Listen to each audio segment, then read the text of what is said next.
우리 한번 인사하겠습니다. 우리 하하하하 옆에 분에게 한번 인사합시다. 하하하하 하하하하. 그리고 우리 한번 더 인사하실 때 크리스마스 당일은 아니지만 12월 달에는 계속 우리 메리 크리스마스라고 좀 인사했으면 좋겠습니다. 다시 한번 인사합시다. 메리 크리스마스. 메리 크리스마스. 우리가 많이 해야 돼요. 지금 밖에서 잘 못하게 하잖아요. 메리 크리스마스 하면 뭐라 그래, 오펜드 된다느니 이게 종교를 이렇게 종교 가지고 사람들 상처를 준다느니 그런 말들이 있습니다. 예수님 때문에 다 놀면서 성탄절로 놀잖아요. 그러면서 메리 크리스마스는 못하게 해. 참 이상한 일 아니겠습니까? 우리라도 좀 많이 해서 이 메리 크리스마스, 정말 이 크리스마스가 우리에게 기쁨과 소망을 주는 그러한 복된 날임을 자주자주 선포할 수 있으면 좋겠습니다.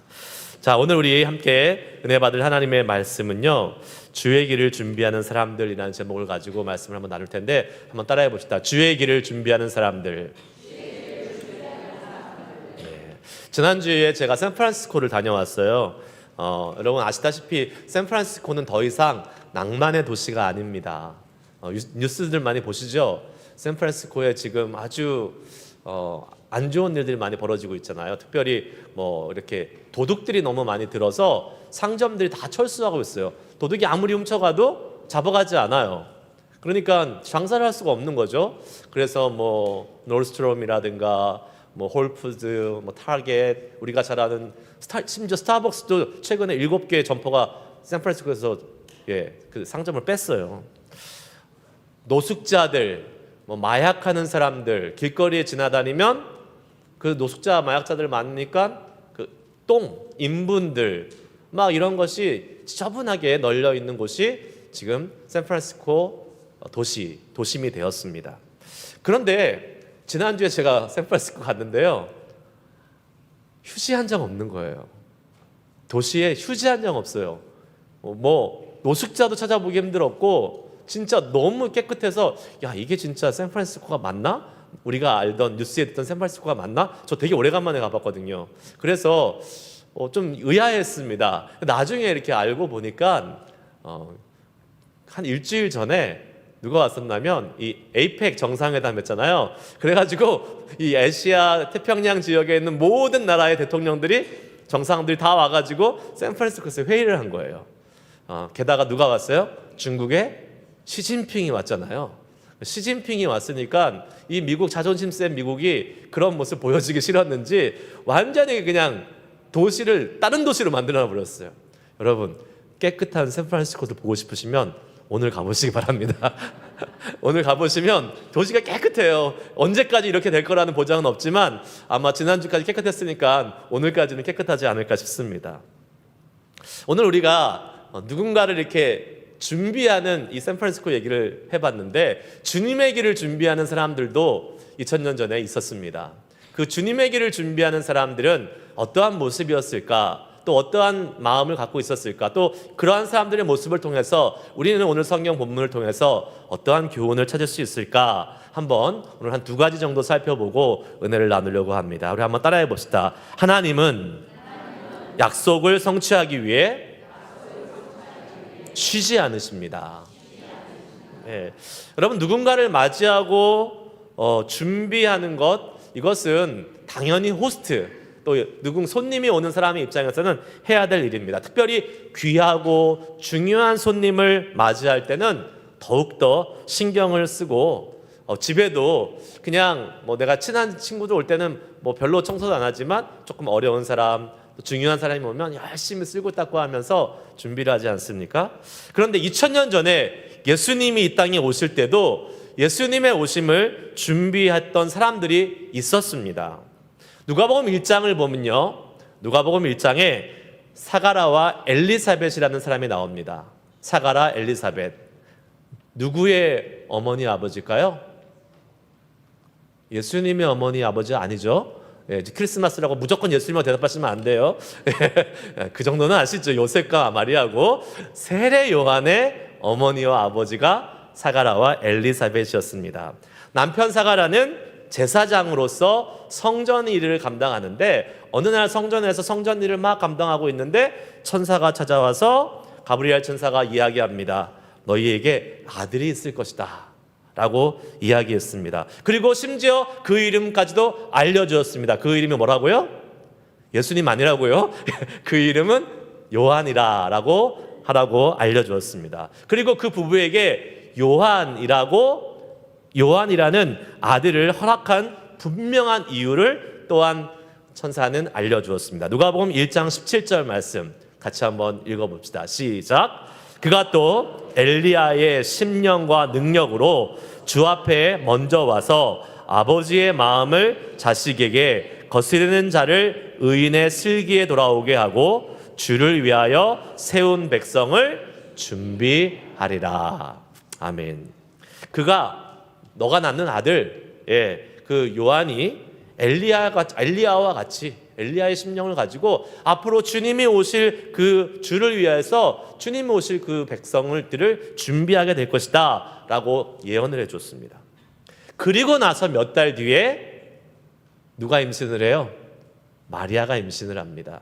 성령으로 잉태하는 거죠. 성령으로 잉태해서 어린 아기 예수 그리스도를 임신하게 됩니다. 남편이 없었잖아요. 약혼한 정혼자만 있었는데, 그러니까 이 마리아가 얼마나 당혹스럽고 당황스럽고 그리고 얼마나 두려웠겠습니까? 사람들을 만나기가. 그런데 그때 누가 있었어요? 엘리사벳이 있었어요. 그래서 천사가 엘리사벳도 지금 잉태했다. 원래 엘리사벳은 나이가 많아서 잉태할 수 없는 그런 나이, 할머니인지는 잘 모르겠지만 하여튼 나이가 많았어요. 많다고 성경에 기록되어 있어요. 잉태할 수 없는 나이였는데 잉태했으니까 가봐라. 그래서 마리아가 엘리사벳에게 찾아가서 천사의 계시로 잉태한 엘리사벳 그리고 자기, 그것을 통해서 서로 위로받고 서로 힘을 얻어서 그 임신된 그런 기간을 어떻게 보면 담대하게 지나갈 수 있었던 것, 그것이 마리아의 모습이었고, 세례 요한은 그 부모 때부터 그 예수님의 오심을 이 부모 엘리사벳을 통해서 이렇게 준비했던 그 모습이라고 볼 수 있는 것이겠죠. 30년이 지났습니다. 이제 예수님도 태어났고 세례 요한도 태어났고 30년이 지나 둘 다 유대의 청년이 되었습니다. 그런데 예수님은 어디에서 계셨어요? 30년 동안 주로 어디요? 갈릴리 나사렛이라는 갈릴리 지역에서 저기 시골 정말 그 유대 지역에서는 쳐주지 않는, 그래서 나중에 얘기하잖아요. 어떻게 나사렛에서 선한 것이 나올 수 있느냐? 그만큼 무시받는 그 동네에 있었던 그냥 많은 청년 중에 한 명. 반면에 오늘 우리가 아는 세례 요한은요, 딱 벌써 30살 때 지금 전국구 스타가 됐어요. 모든 사람들이 다 알아. 유대 이스라엘 백성들에 있는 사람들, 야, 세례 요한 앞에 가서 세례 받아야 돼. 요한한테 가서 세례 받아야 돼. 해서 사람들이 요한 앞에 나와가지고 죄를 자복하고 회개의 세례를 받고 가는 그러한 아주 유명한 전국구 스타가 된 사람이 바로 세례 요한이었습니다. 오늘 말씀은 그 세례 요한의 모습을 이렇게 기술하고 있습니다. 4절, 5절 말씀 같이 한번 읽겠습니다. 시작. 세례 요한이 광야에 이르러 죄사함을 받게 하는 회개의 세례를 전파하니 온 유대 지방과 예루살렘 사람이 다 나아가 자기 죄를 자복하고 요단강에서 그에게 세례를 받더라. 아멘. 많은 사람들이 여기 보면 유대 지방과 예루살렘 사람들이 다 나와서 세례 요한한테 회개의 세례를 받는다라고 기록하고 있습니다. 근데 여러분, 이게 사실은요 되게 이상한 일이에요.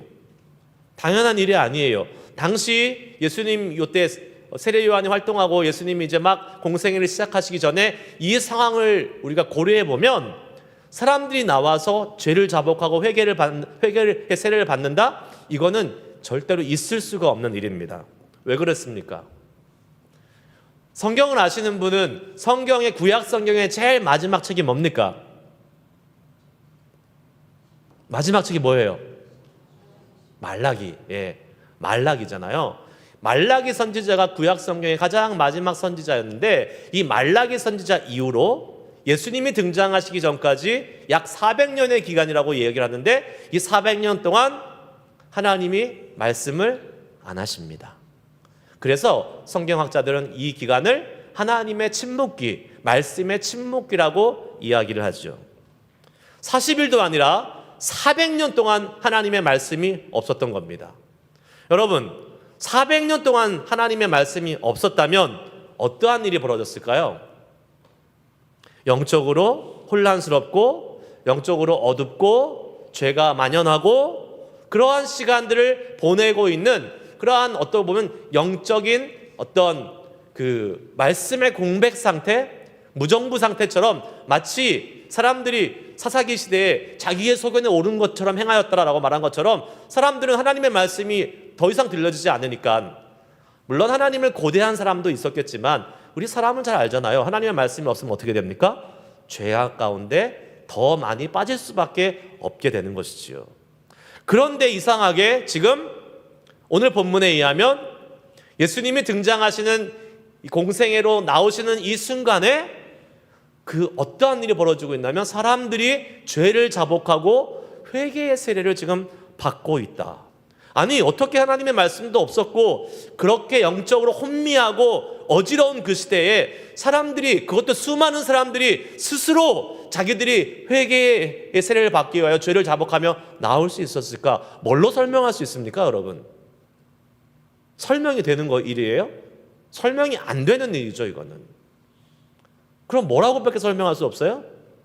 하나님이 그렇게 만들어주신 겁니다.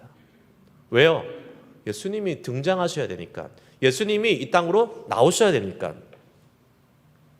여러분 우리의 눈에 하나님이 침묵하고 계시는 것처럼 보이는 순간들이 있습니다. 그러나 분명히 믿으십시오. 그 시간조차도 하나님은 여전히 쉬지 않고 일하고 계신다는 것을 말입니다.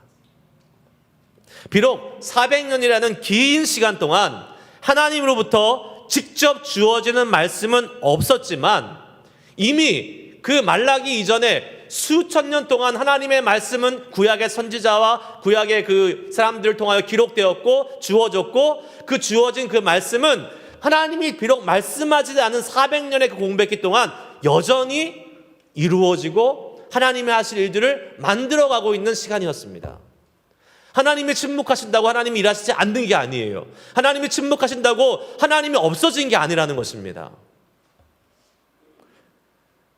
이미 수많은 선지자들이 메시아의 탄생을 예언했고 그 메시아가 오시는 길을 준비하겠다고 준비할 사람이 있을 것이다 라고 예언해 주셨습니다. 그리고 오늘 그 예언의 말씀대로 그 주님의 오실 길을 준비할 사람 세례 요한이 나타난 것이죠.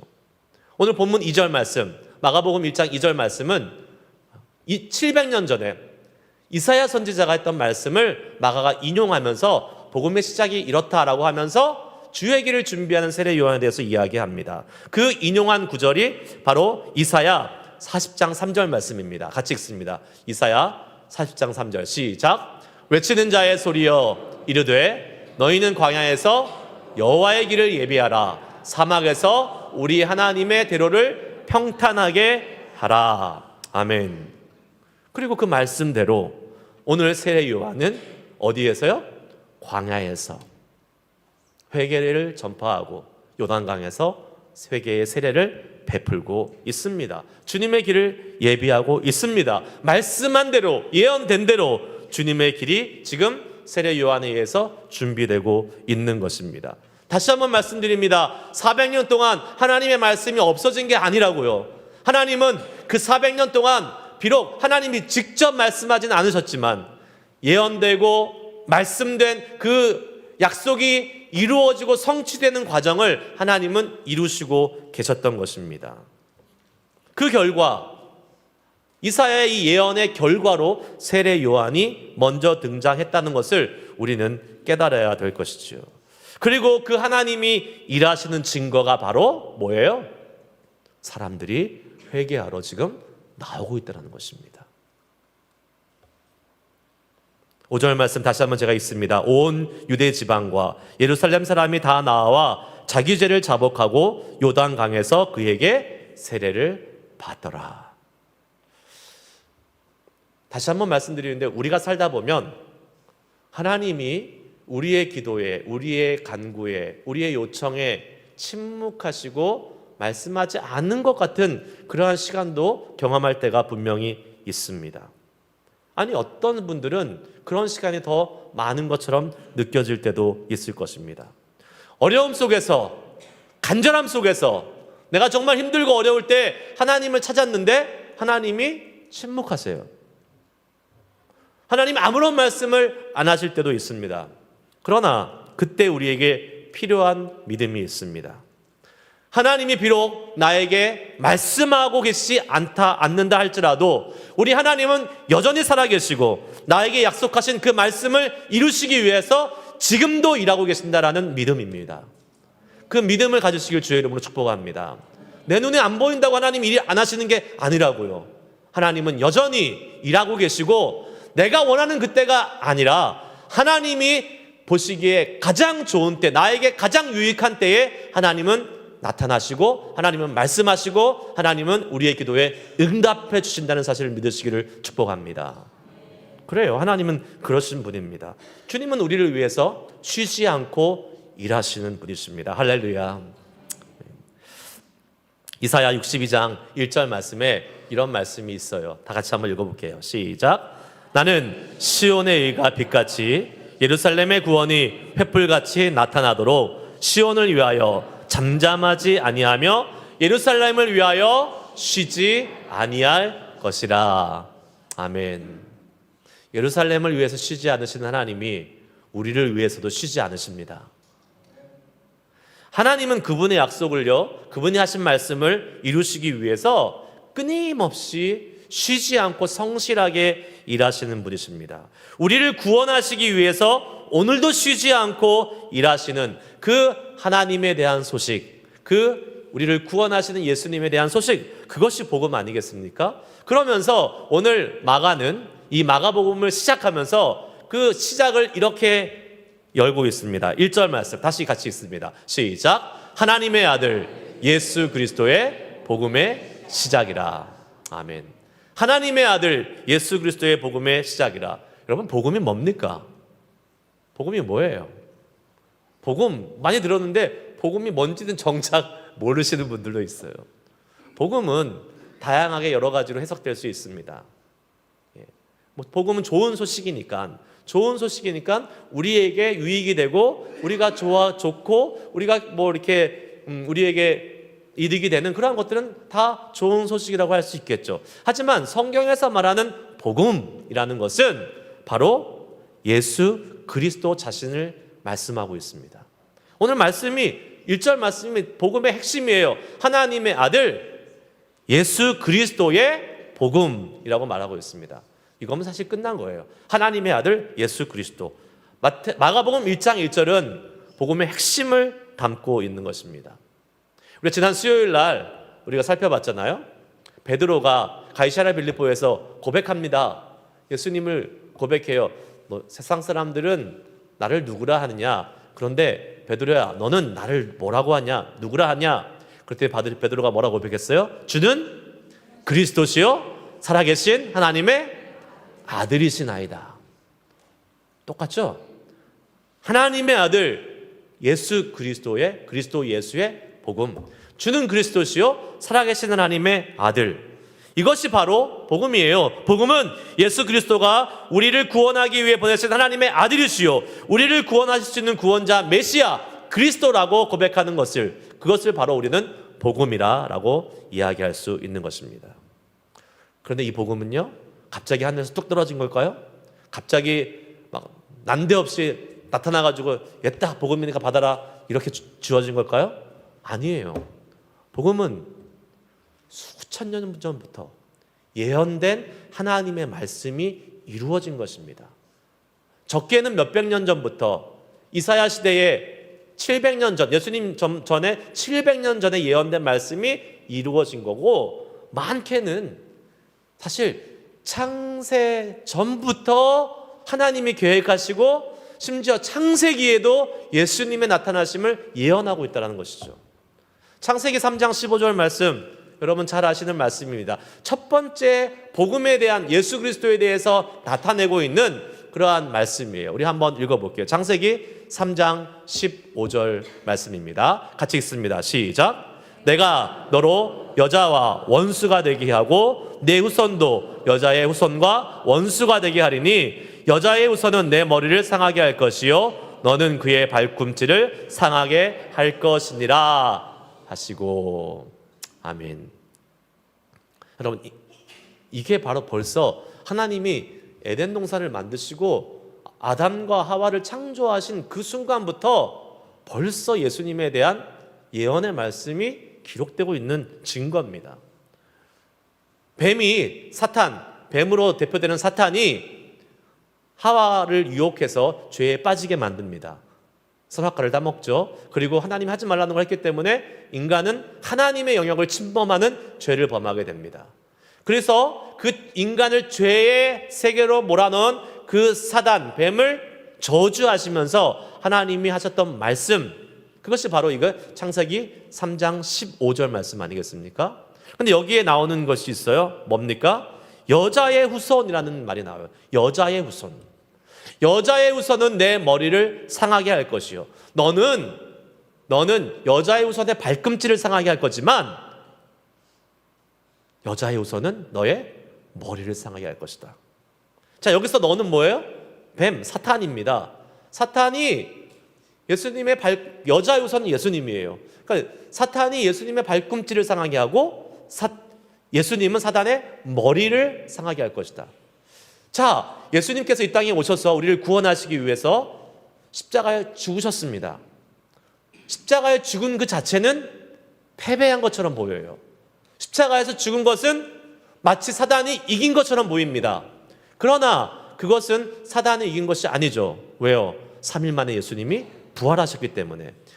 예수님이 십자가에 달려서 죽어있는 그 순간에는 사단이 예수님의 발꿈치를 상하게 하셔서 예수님을 마치 이긴 것처럼 보일지 모르겠지만 예수님께서 3일 뒤에 부활하셨다는 것은 사망이 더 이상 우리 인간에게 작용하지 못하도록, 사망의 권세가 역사하지 못하도록, 죄의 싹슨 사망인데 그 죄를 해결하시고 부활하셔서 영원한 생명을 허락하신 예수님의 사망을 이기신 놀라운 승리가 선포되는 거예요. 결국은 사단의 가장 큰 무기였던 이 사망이 아무런 힘을 발휘하지 못하도록 만든 것이 바로 이 예수 그리스도의 구원, 복음 사역이었던 것입니다. 창세기 3장부터 이미 성경에 쓰여지는 그 순간부터, 사실 세상이 만들어지기 이전부터 하나님은 이 복음에 대한, 예수 그리스도 메시아에 대한 계획을 갖고 계셨습니다. 어떻게 알 수 있어요? 에베소서 말씀을 보면 우리는 알 수 있습니다. 에베소서 1장 4절 5절 말씀 같이 한번 읽습니다. 시작. 찬송하리로다. 하나님 곧 우리 주 예수 그리스도 아버지께서 그리스도 예수 안에서 하늘에 속한 모든 신령한 복을 우리에게 주시되 곧 창세 전에 그리스도 안에서 우리를 택하사 우리로 사랑 안에서 그 앞에서 거룩하고 흠이 없게 하시려고. 아멘. 곧 창세 전에 그리스도 안에서 우리를 택하사. 이 말은 뭡니까? 우리를 택해서 구원하시겠다는 하나님의 계획이 언제 있었다고요? 창세 전에. 그러면 이 예수님에 대한 이 예수님의 복음은 언제부터 있었던 거예요? 창세 전부터 하나님께서 계획하시고 그 계획을 이루어 가시면서 지금 오늘 본문 말씀 예수님이 이제 세상으로 등장하는 이 순간까지도 여전히 이어지고 있다는 사실을 우리는 볼 수 있는 것이죠. 하나님의 약속의 말씀, 특별히 이 복음에 대한 약속의 말씀, 하나님은 쉬지 않고 성실하게 이루셨다는 사실을 다시 한번 믿으시길 주의 이름으로 축복합니다. 두 번째 한번 따라해 봅시다. 복음은 우리 모두를 위한 기쁜 소식입니다. 여러분, 복음이란 말을 제가 한번 설명을 해보겠습니다. 예수님 시대에 쓰여졌던 이 성경, 헬라어 성경의 그 복음, 헬라어 말로 복음이라는 말은 여러분들 많이 보셨을 거예요. 유앙겔레온이라는 말이에요. 유앙겔레온. 뭐 외우지 않으셔도 됩니다. 유앙겔레온이라는 말이에요. 그런데 이 유앙겔레온이라는 말은 당시 예수님 시대에 어느 나라가 통치하고 있었죠? 로마. 그 로마의 황제가 어떠한 황제의 그 명령 아니면 뭐 황제가 내리는 칙령 이런 것들을 이렇게 전해주고 그것을 들고 막 가면서 전령들이 유앙겔리온이 온다라고 유앙겔리온을 가져왔다라고 이야기합니다. 그래서 황제가 이야기했던 그 말, 황제가 명령했던 그 말, 그것이 기쁜 소식, 복음 유앙겔리온이라고 이야기를 해요. 그런데 여러분, 그게 정말 기쁜 소식이었을까요? 황제가 전해주는 말이 기쁜 소식이 많았을까요? 아니면 별로 안 좋은 말이 많았을까요? 제가 볼 때는 안 좋은 말이 많았을 거예요. 황제의 생일이다. 이 왕실에 누가 황제의 후손이 태어났다. 그러니 뭐 해야 돼요? 세금을 더 내라. 네. 더 많이 바쳐라. 이런 이야기들이 주로 많이 왔을 거예요. 전쟁에서 승리했다라는 복음의 소식이 전해졌어요. 기쁜 소식이죠. 근데 전쟁에서 승리한 소식은 기쁜 거지만 그 전쟁에서 승리하기 위해서 자기 가족 중에 전쟁에 나가서 죽은 사람이 있어요. 자기 가족 중에 차출돼서 전쟁에 나가서 부상을 당해서 불구가 돼서 돌아온 사람이 있다고요. 그것이 좋은 소식이 될 수 있을까요? 어떤 사람에게는 좋은 소식이지만 오히려 많은 사람에게는 좋지 않은 소식이었을 것입니다. 그러나 하나님의 아들 예수 그리스도의 복음은 어떤 사람에게만 좋은 소식이 아닙니다. 왜 그렇습니까? 성경은 뭐라고 얘기하고 있어요? 로마서 10장 13절 다 같이 읽어봅시다. 시작. 누구든지 주의 이름을 부르는 자는 구원을 받으리라. 아멘. 누구든지 주의 이름을 부르는 자는 구원을 받으리라. 곧 복음은 어떠한 특정한 사람, 헬라인만, 유대인만, 야만인만, 뭐 교육받은 사람만 아니요. 모든 사람, 예수를 주로 시인하고 부르는 모든 자에게는 구원이 허락되는 이 복음이라는 것은 우리 모두를 위한 기쁜 소식인 것입니다. 할렐루야. 네, 저와 여러분을 위한 기쁜 소식이에요. 황제가 전한 유앙겔리온, 황제의 복음은 어떤 사람에게는 기쁜 소식이었고 많은 사람에게는 그것이 힘들고 안 좋은 소식이었을 수 있지만 하나님의 아들 예수 그리스도 유앙겔리온, 그 예수님의 복음은 우리 모두에게, 그 예수를 주로 고백하는 우리 모두에게 기쁨이 되는 복된 소식인 줄 믿습니다. 그 소식을 우리가 지금 다 받은 것 아니겠습니까? 말씀 마치겠습니다.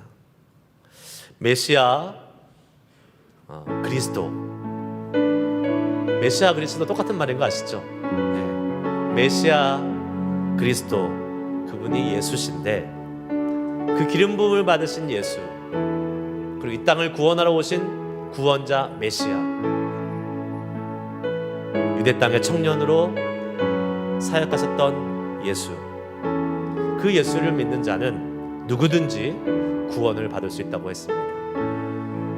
이 복음은 우리 모두를 위한, 예수를 믿는 누구든지 구원받을 수 있는 차별이 없는 복음입니다. 그래서 하나님의 아들 예수 그리스도의 복음은 모두에게 기쁜 소식, 진정한 유앙겔리온입니다.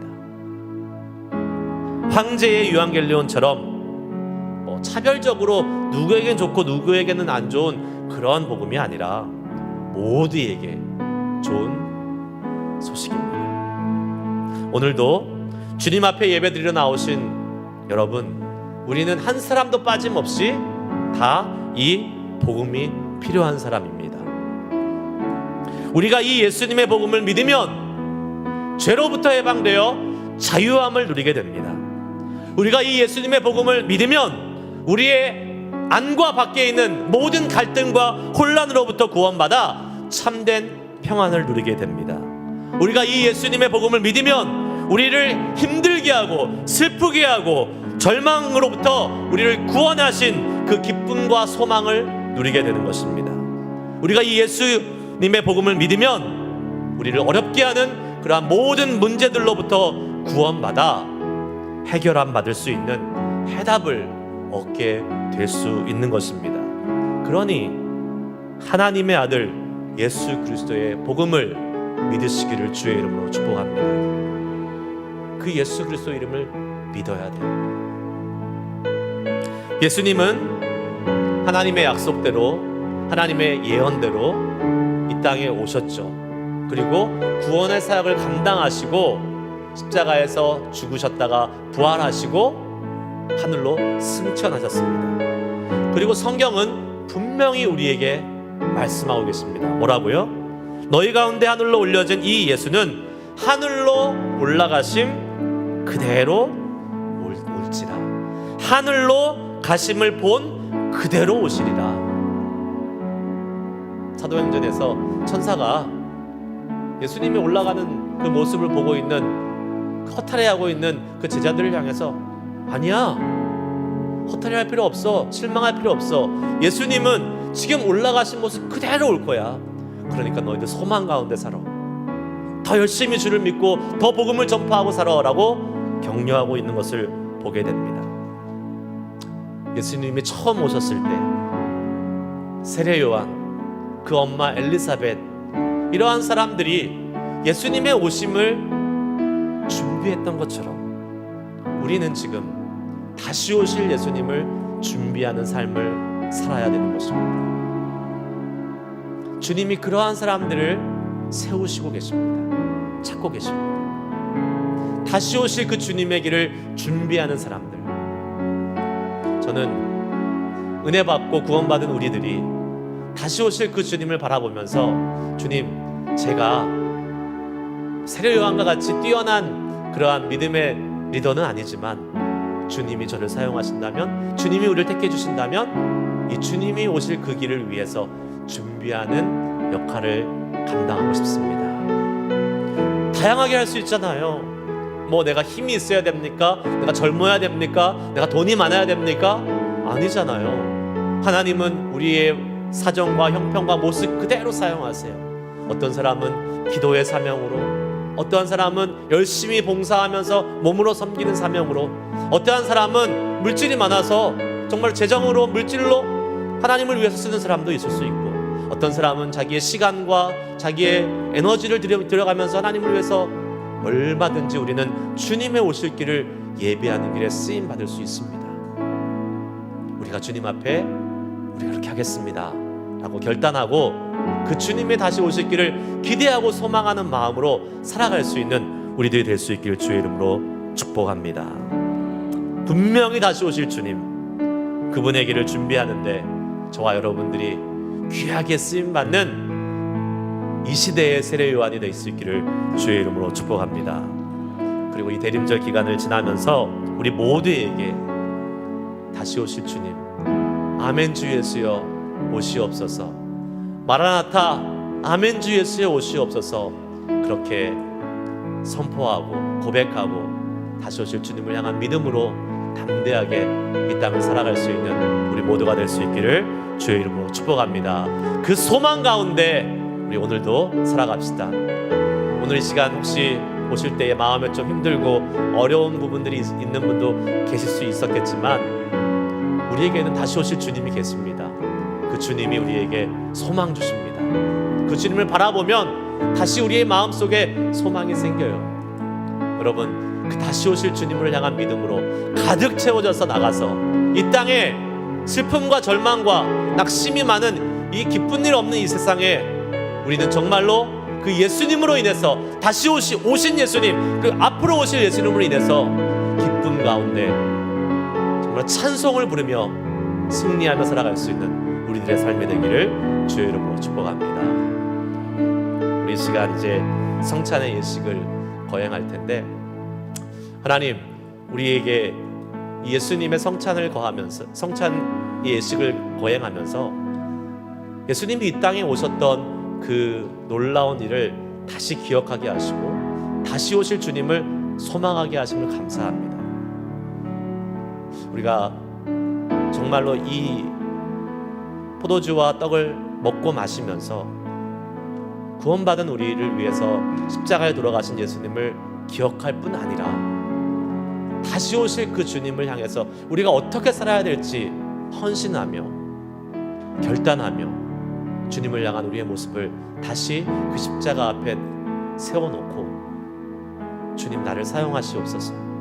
내가 주님 앞 오실 그 날을 위해서 준비된 이 예비 주님의 길을 예비한 자로 온전히 사용받을 수 있도록 주님이 성찬을 통하여 다시 정결하게 하시고 깨끗하게 하시고 준비시켜 주시옵소서 하는 그 소망을 가지고 이 찬양 한번 부르시고 성찬식 진행하도록 하겠습니다. 주님 다시 오실 때까지 나는 이 길을 가리라. 우리 함께 찬양하시겠습니다.